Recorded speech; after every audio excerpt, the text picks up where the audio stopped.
Leiamos a palavra para a pregação nessa noite. Malaquias, capítulo 1, versículos 6 a 14. Meus irmãos, o ato mais sublime que nós temos na vida é o ato de culto que nós ofertamos ao Senhor. E por se tratar do ato mais sublime de nossas vidas, este é um assunto repleto de controvérsias ao longo da história humana. Basta vermos que lá no princípio, dois irmãos se apresentaram diante de Deus para cultuá-lo. Um cultuou a Deus da maneira correta e foi aceito, Abel. Outro se apresentou diante de Deus de forma incorreta e não foi aceito, Caim.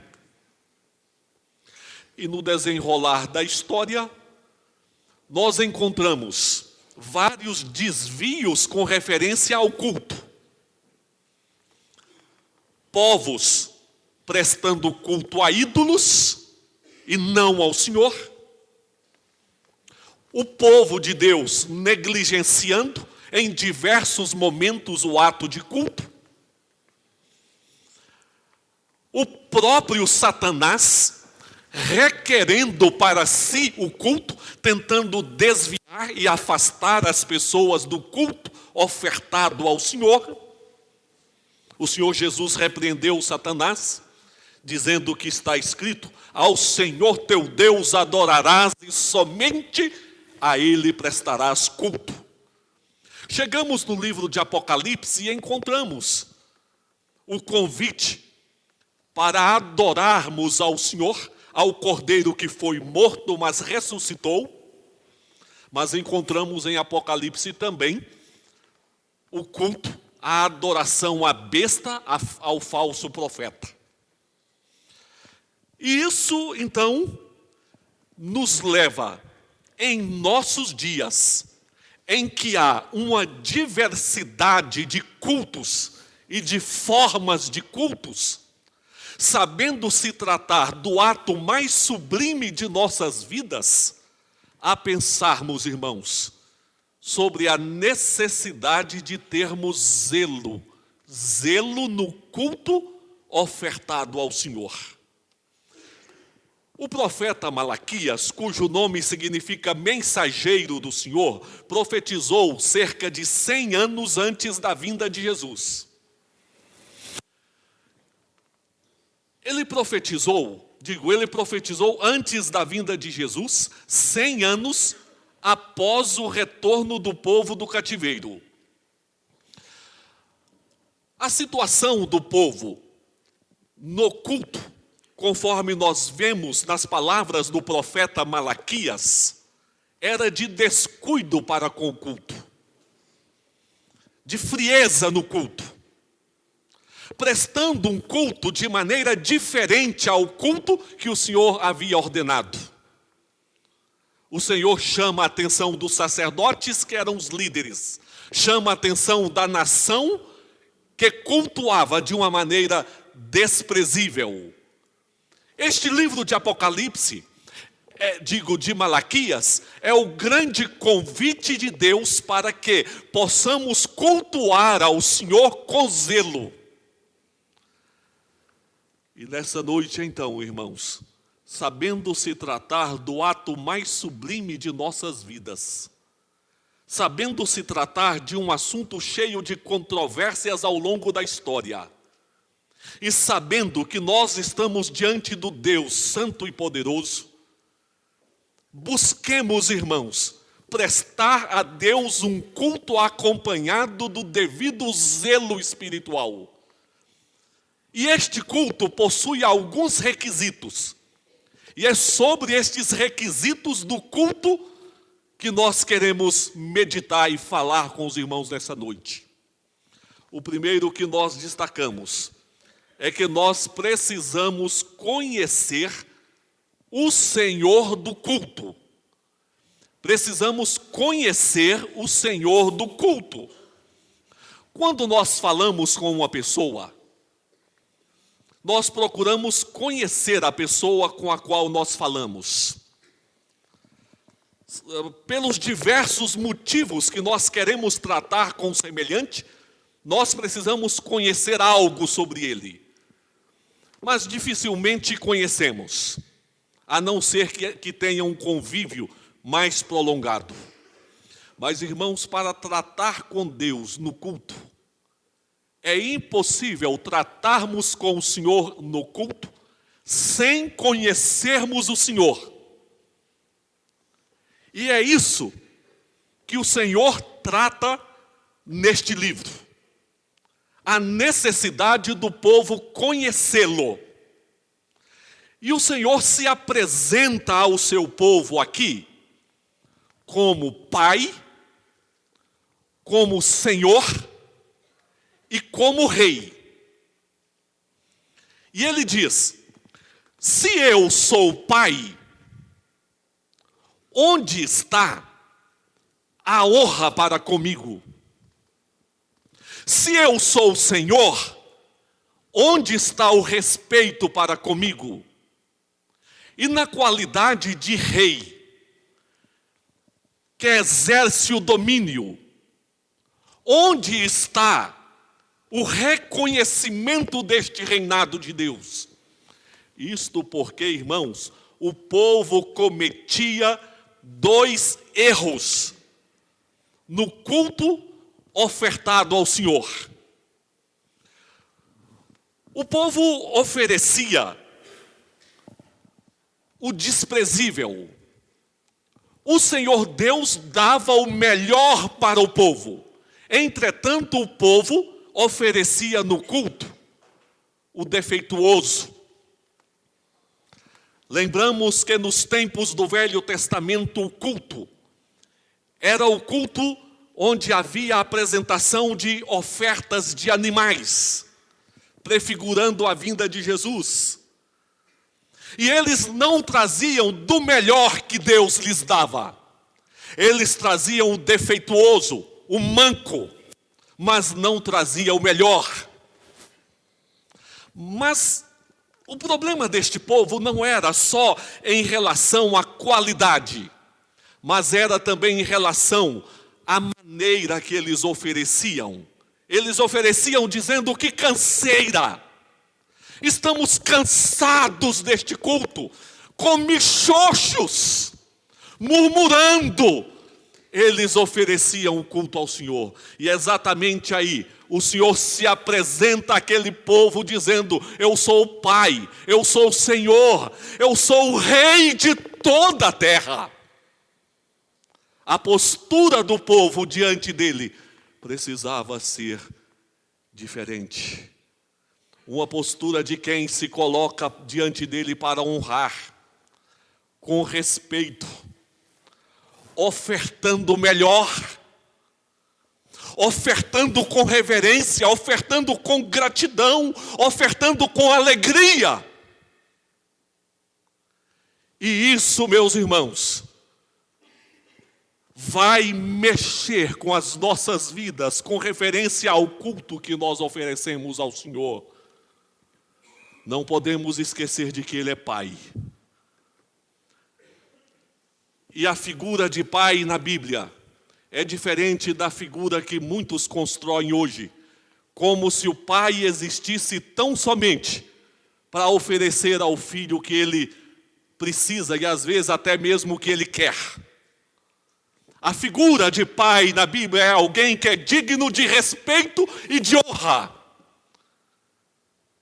Não é isto que a Bíblia diz aos filhos para honrar os pais?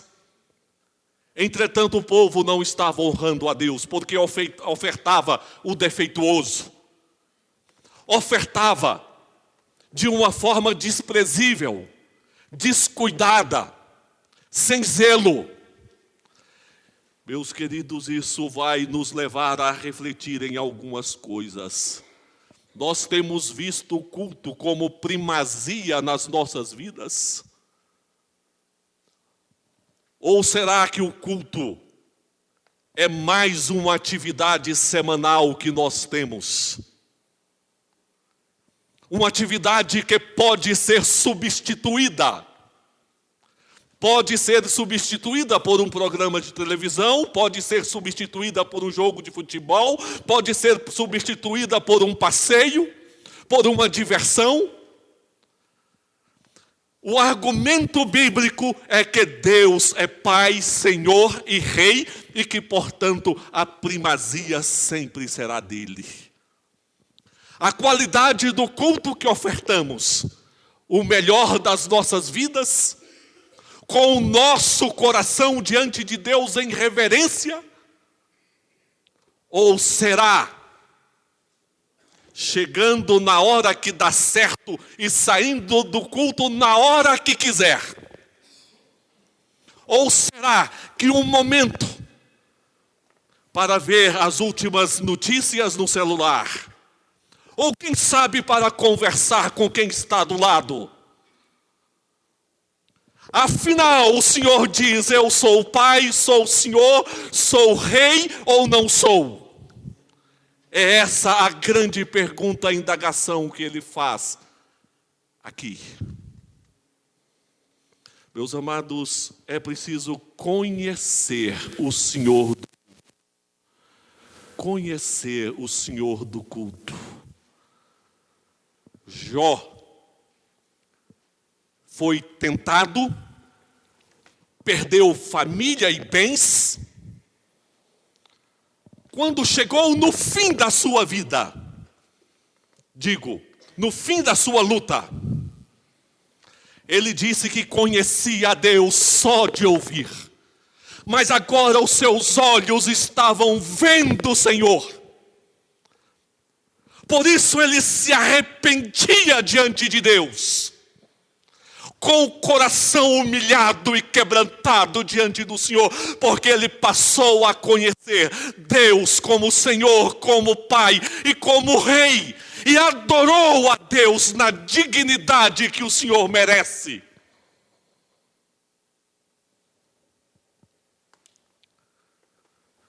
Meus queridos, o culto é um momento sublime que requer conhecermos o Senhor do culto. E se conhecemos o Senhor do culto, o nosso coração estará diante dele, a nossa alma estará diante dele. Ele receberá a primazia, nós teremos zelo no culto, teremos alegria no culto, estaremos focados na presença do Senhor no culto. Mas a palavra vem nos mostrar que o zelo no culto requer de nós, além de conhecer o Senhor do culto, obedecer o Senhor do culto. Obedecer. Na época do profeta Malaquias havia falta de obediência. A falta de obediência em dois quesitos básicos. O primeiro, faltava obediência porque o Senhor havia estabelecido o tipo do culto. O tipo de animal que deveria ser oferecido no culto, o tipo de pão, a receita do pão que diariamente era colocado no altar. Entretanto, os sacerdotes descuidavam, o povo descuidava e não celebrava um culto conforme o estabelecido pelo Senhor. Faltava obediência no culto.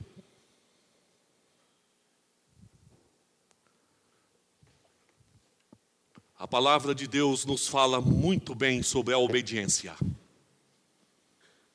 Que nós devemos adorar somente a Deus, isso é obediência. Se vamos prestar culto a qualquer ídolo, isso é desobediência.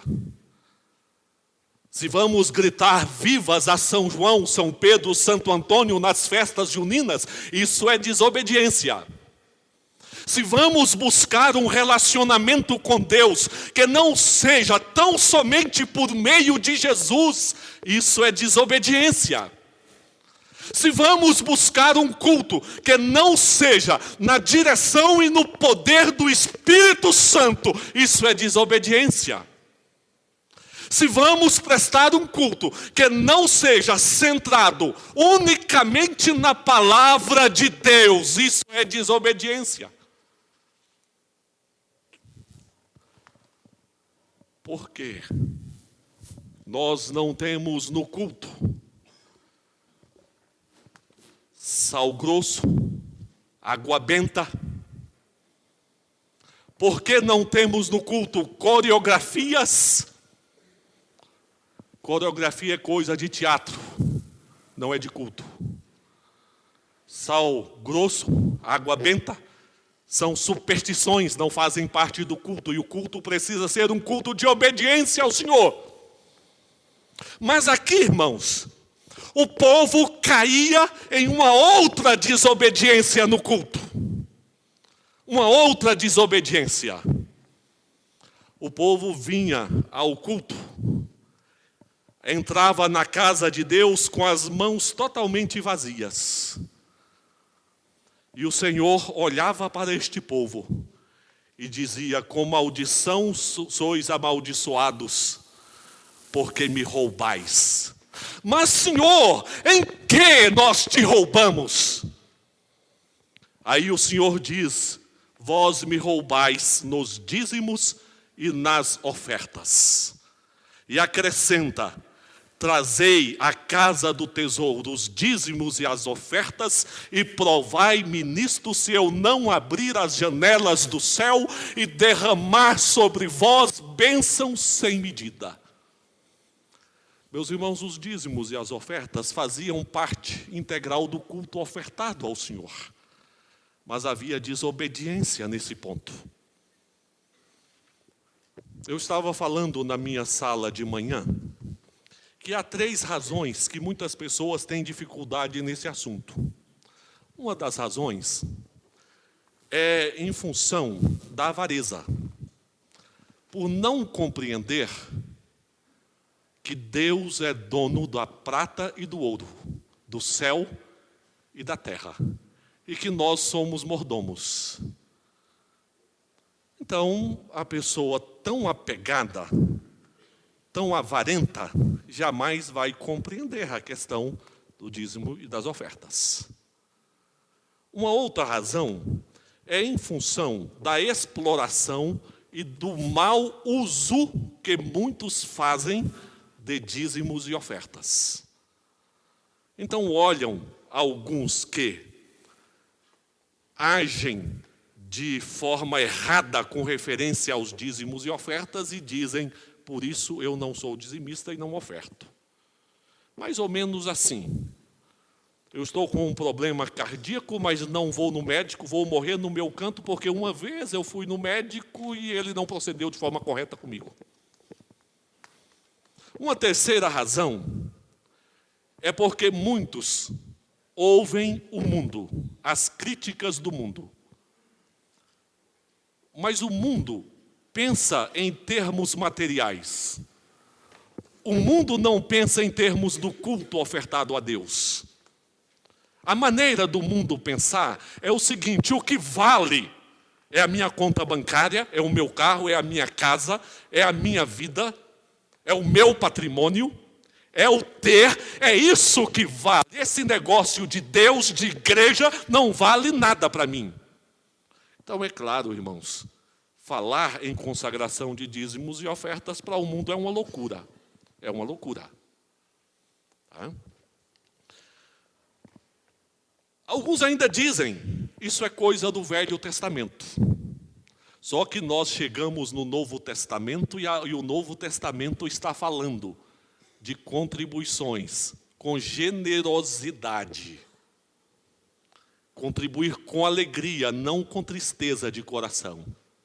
Chegamos no Novo Testamento e o Novo Testamento está falando em proporcionalidade. Cada um contribuir de acordo com suas condições. E o que é isso se não dízimo? Porque no dízimo há generosidade, há proporcionalidade. Mas, irmãos, o ponto é: o culto ofertado ao Senhor precisa ser acompanhado de obediência. como estabelecido pelo Senhor. A nossa confissão de fé, a confissão de fé de Westminster, resume bem este aspecto quando diz o seguinte: o modo aceitável de adorar o verdadeiro Deus é instituído por Ele mesmo e não limitado pela sua própria vontade, e tão limitado pela sua própria vontade revelada, que ele não pode ser adorado segundo as imaginações e invenções dos homens ou sugestões de Satanás, nem sobre representação visível ou de qualquer outro modo não prescrito nas Sagradas Escrituras. Zelo para com o culto divino. No zelo para com o culto divino, nós precisamos conhecer ao Senhor do culto, obedecer ao Senhor do culto. E em terceiro lugar, no zelo no culto, nós precisamos pensar conforme o Senhor do culto. Não apenas conhecer e obedecer, mas pensar de acordo com o Senhor do culto.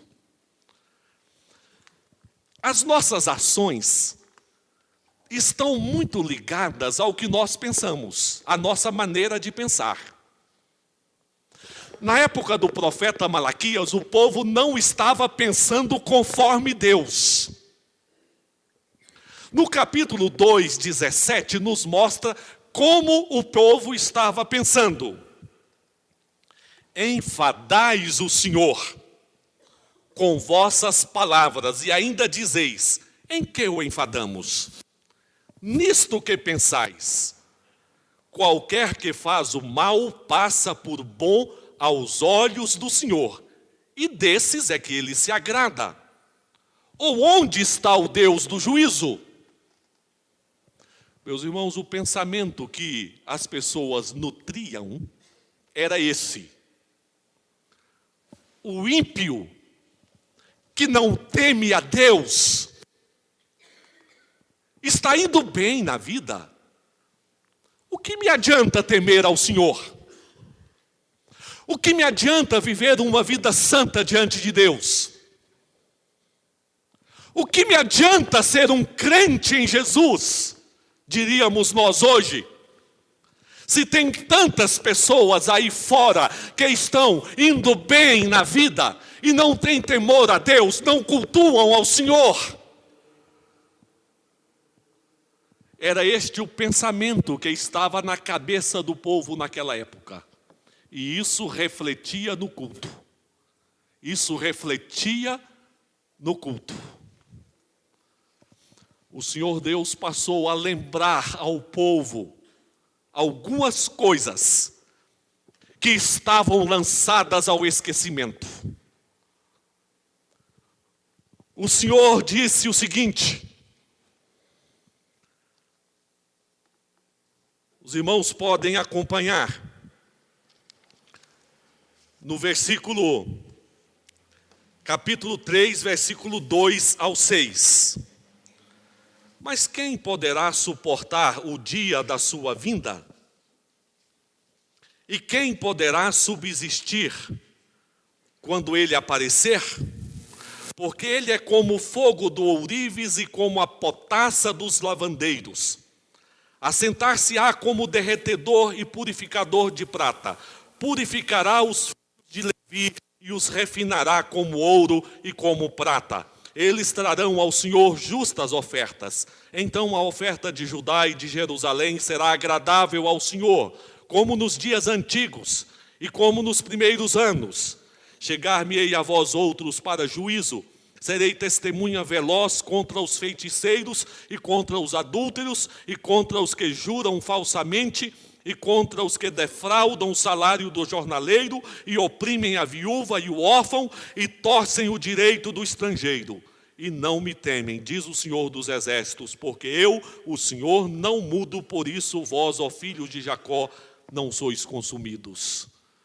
Meus irmãos, o Senhor Deus disse para o povo o seguinte: você está achando que o ímpio está bem? Você está perguntando por que não existe juízo contra ele? O Senhor disse: o juízo virá. Mas o juízo não chegará primeiro na porta do ímpio. O juízo vai começar entre vocês.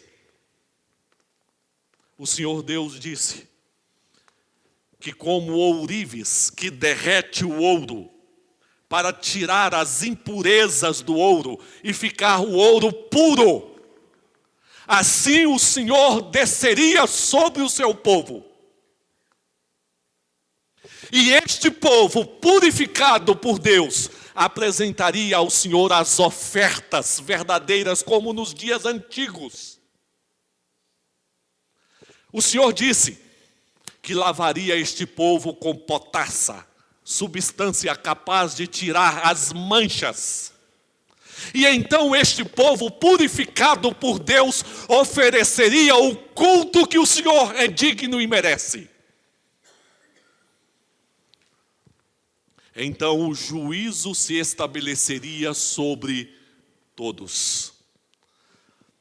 Mas o Senhor afirma também que o povo dele, o povo verdadeiramente dele, neste dia, será poupado como um filho que serve ao pai é poupado, porque o Senhor o poupará. Aí o Senhor diz: então vereis a diferença entre o que serve a Deus e o que não serve ao Senhor. Isso nos remete ao Salmo 73, quando o salmista fez as mesmas indagações. E o salmista entrou na casa de Deus, obteve compreensão e disse: eu estava embrutecido quando fiz estas indagações, porque o ímpio está em lugar escorregadio. Mas quanto a mim, ele diz: o Senhor me segura pela mão direita, me guia com o seu conselho, e depois o Senhor me receberá na sua glória. Que tipo de pensamento tem ocupado a nossa mente? Temos pensado conforme Deus ou conforme o mundo? Porque se pensamos conforme o mundo, não cultuaremos ao Senhor com zelo. Precisamos pensar conforme Deus, em santidade das nossas vidas. Pensar conforme Deus, na certeza de que o Senhor dirige as nossas vidas, exercerá juízo, mas por fim receberá o seu povo na glória que Ele preparou para este povo. Zelo com referência ao culto. Para que haja zelo no culto é preciso haver conhecimento de Deus, obediência a Deus, e precisamos pensar conforme Deus. E deixo com os irmãos algumas aplicações. Queira Deus que possamos dizer nesta noite: eu vou mostrar o meu conhecimento ao Senhor do culto, cuidando da minha frequência no culto, zelando por todos os aspectos do culto, mantendo a alegria espiritual no culto, zelando pela reverência no culto, ofertando o melhor a Deus no culto. Que possamos dizer: eu vou mostrar obediência ao Senhor do culto, cultuando conforme o estipulado na palavra, só ao Senhor, por meio de Jesus, dirigido pelo Espírito Santo. Eu vou pensar conforme o Senhor do culto, lembrando da justiça, da bondade, da graça e dos propósitos bons do Senhor para com a minha vida. Que Deus nos ajude, irmãos, a sermos zelosos para com o culto que nós ofertamos ao Senhor. Não deixarmos de cultuar a Deus. Adentrarmos a igreja com o propósito único de cultuar, como o momento mais sublime de nossas vidas. Não participar só porque estou cantando no coral, só porque estou no conjunto, só porque vou lecionar na escola dominical, mas antes porque eu quero e preciso cultuar ao Senhor da minha alma, da minha vida. Que Deus assim nos ajude. Amém.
Convido os irmãos a se colocarem em pé para nós fazermos a nossa oração de encerramento, aproveitando essa oportunidade para dizer à igreja que a nossa irmã Nínive, ela precisa muito das nossas orações. Ela está hospitalizada, está enferma, e nós pedimos para os irmãos que nas suas orações diárias, nas suas devocionais diárias, se lembrarem da nossa irmã Nínive. Oremos, irmãos. Senhor, reconhecemos que na Tua glória e na Tua majestade, o Senhor está sentado no Teu alto e sublime trono, e acima das nuvens o Senhor contempla todas as nações, e os oceanos nada mais são do que gotas d'água nas pontas dos Teus dedos. Senhor, assim como as ondas do mar atingem as rochas das praias, que a Tua palavra possa atingir os nossos corações, para destruir o antigo homem e para edificar novos homens à imagem de Cristo Jesus. E que a Tua palavra também possa atingir, ir de encontro à nossa irmã Nínive, que está hospitalizada. E o Deus que levanta os prostrados, o Deus que transforma a tristeza em alegria, possa restaurar plenamente a saúde na nossa irmã Nínive. E que em breve ela possa estar conosco aqui na casa do Senhor para testemunhar as maravilhas que o nosso Deus em Cristo Jesus opera em nossas vidas. Senhor, que a tua palavra que foi pregada nessa noite possa produzir em nós um culto agradável ao Senhor aqui na igreja de Uberaba, até a volta do nosso Senhor e Salvador Jesus Cristo, no nome do qual nós oramos diante do Pai. Amém. Recebei a bênção, igreja, que a graça do Senhor Jesus, que o amor de Deus e Pai, que o poder, a comunhão e as consolações do Espírito Santo repousem sobre todos os irmãos, abençoando a toda a igreja, ontem, hoje e para todos sempre. Amém.